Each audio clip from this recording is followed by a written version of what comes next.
Come have a seat in the Skald circle, and hear the tale of the crow, as told by Casimir. Before we begin our tale, we'd like to remind you that we release new stories for free weekly on Wednesdays on our website, Apple Podcasts, Google Play Music, Spotify, Podbean, and more. Visit www.theskaldscircle.com for more information. Now then, this begins the tale of the crow. Once upon a time, there were 3 princesses who were all 3 young and beautiful. But the youngest, although she was not fairer than the other 2, was the most lovable of them all. About half a mile from the palace in which they lived there stood a castle, which was uninhabited and almost a ruin, but the garden which surrounded it was a mass of blooming flowers. And in this garden the princess used to walk often. One day when she was pacing to and fro under the lime trees, a black crow hopped out of a rose bush in front of her. The poor beast was all torn and bleeding, and the kind princess was quite unhappy about it.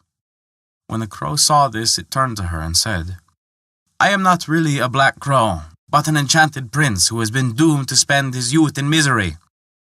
If only you liked, princess, you could save me. But you would have to say goodbye to all your own people and come to be my constant companion in this ruined castle.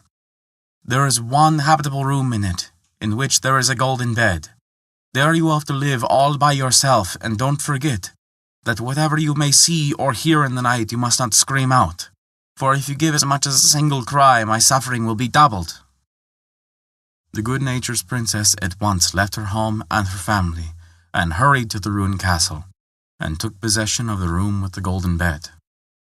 When night approached, she lay down, but though she shut her eyes tight, sleep would not come.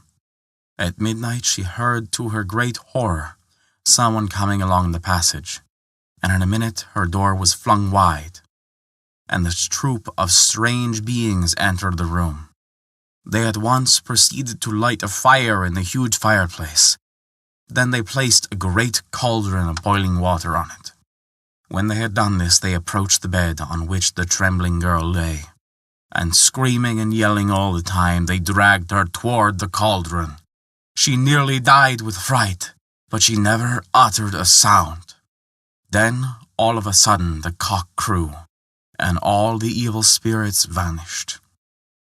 At the same moment, the crow appeared, and hopping all round the room with joy, it thanked the princess most heartily for her goodness, and said that its suffering had already begun to lessen. Now one of the princess's older sisters, who was very inquisitive, had found out about everything, and went to pay her youngest sister a visit in the ruined castle. She employed her urgently so to let her spend the night with her in the golden bed. That at last the good-natured little princess consented, but at midnight, when the odd folk appeared, the elder sister screamed with terror, and from this time on the youngest princess insisted always on keeping watch alone.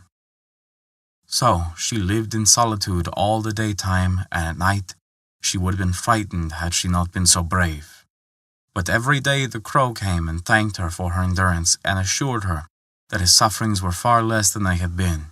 And so 2 years passed away, when one day the crow came to the princess and said, "In another year I shall be freed from the spell I am under at present, because then the 7 years will be over. But before I can resume my natural form and take possession of the belongings of my forefathers, you must go out into the world and take service as a maidservant."